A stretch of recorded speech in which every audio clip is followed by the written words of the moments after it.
Let me be frank, these policies and legislation, they are death dealing.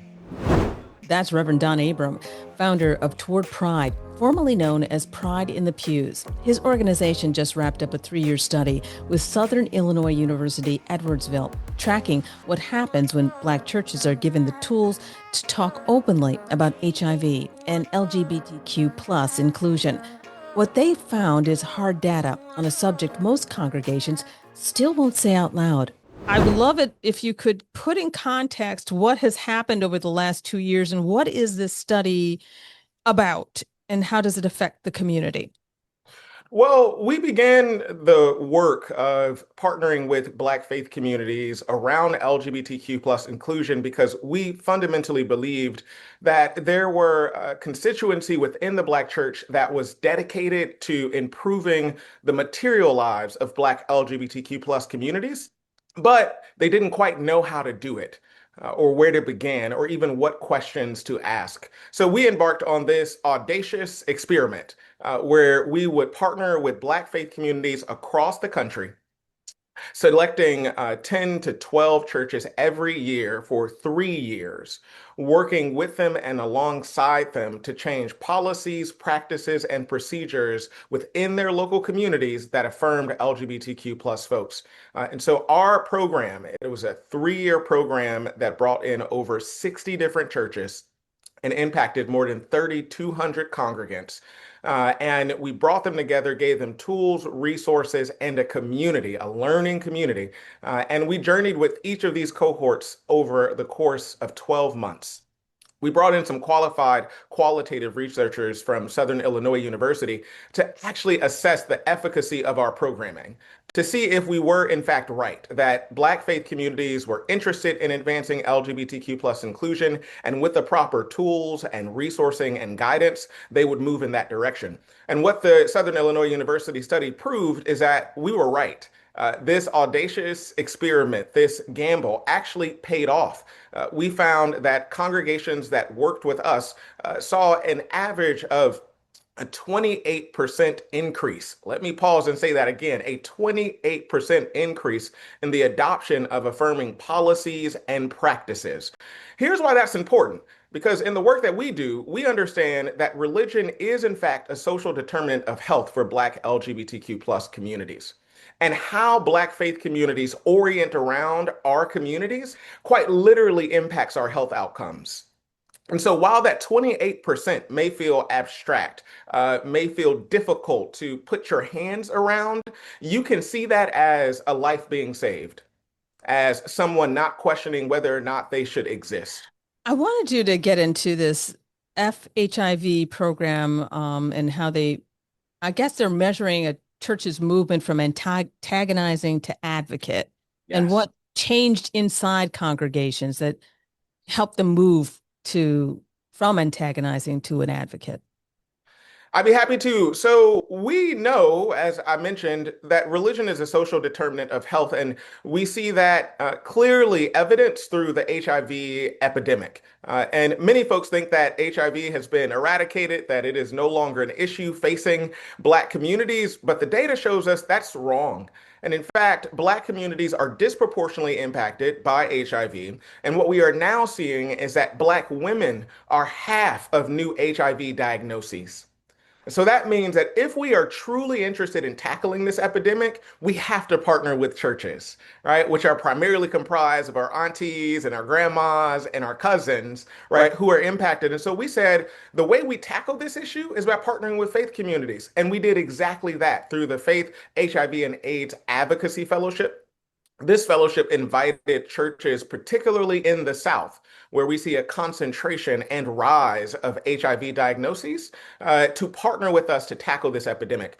And what we saw is that churches were fighting stigma, were pushing back against myths and misnomers around how HIV is acquired. And they were also doing the work of proactively engaging theological arguments around the importance of faith communities engaging in these conversations in healthy ways. Because what we've seen is that there is a culture of silence around sex and sexuality in the Black church. And that silence incubates and allows those myths, misnomers, and epidemics to thrive. And the only way we can combat it is by naming it, being truthful about our own orientation and disposition towards sex and sexuality, and beginning to adopt new, healthier practices around how we engage, including getting tested, including being honest, right, about our sexual selves, and challenging problematic theologies which coerce us into demonizing our sexuality and even our flesh. Mm. Were churches that were participating in this, did you see an increase in them doing programs that would help increase HIV testing and treatment referrals and stigma, helping to reduce stigma-driven care avoidance? Was that happening within those communities? The beautiful thing about this fellowship is that we recognize that we can't simply invite churches to do the work without properly resourcing them.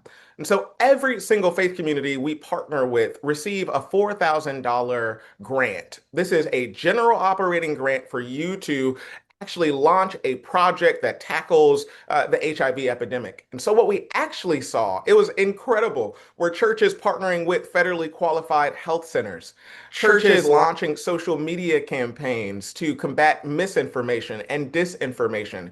We also saw churches holding for the first time World AIDS Day commemorations across the country so that they might be able to engage their congregations in this broader conversation.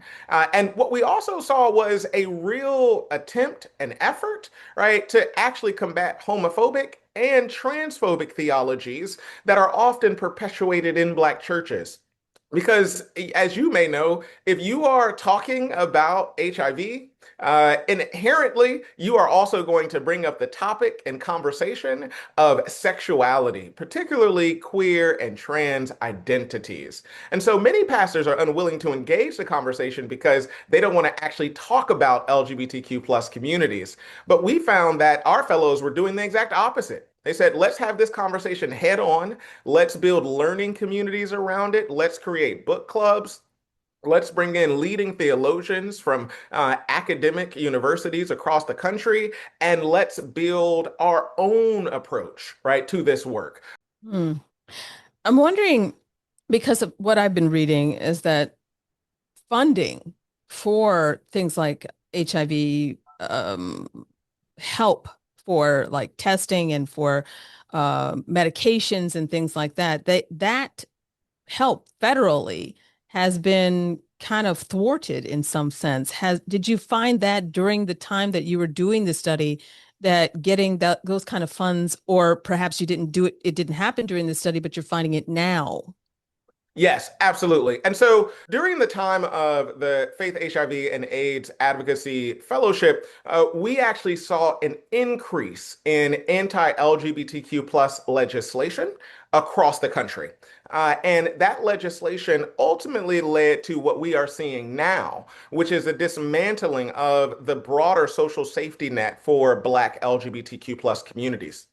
That includes the surgical dismantling and defunding of HIV resources and access to medication, as well as testing. And this is why this program is so incredibly important. We recognize that we cannot fill the gap of the federal government, but we can slow the tide and slow the consequences resulting from the defunding of these critical resources. The funding that we offer to these faith communities absolutely did the work of preparing them for the onslaught of attacks against LGBTQ plus communities that we see happening now, but it also gave them the language to critique and challenge this legislation and the defunding of these resources in the public square. Because our work has always been engaging in advocacy both within and outside of faith institutions. But before we can talk about it in the public square, we first have to talk about it in our own communities. Quick reminder before we keep going. If you're an educator or someone who just wants more reporting like this, I've got free resources and full guides at the Color Between the Lines Market on Etsy. I also give away free materials on my Substack. Links are in the show notes. Now, back to the conversation.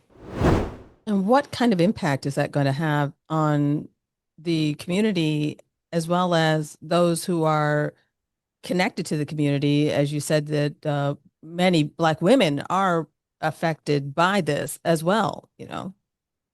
Let me be frank, these policies and legislation, they are death dealing. There's no way to get around it. We know that when communities disproportionately impacted by HIV do not have proper access to testing, to medication, and to care, that not only does their quality of life diminish, but we know that lives are quite literally on the line. And so we are seeing people ration HIV medication.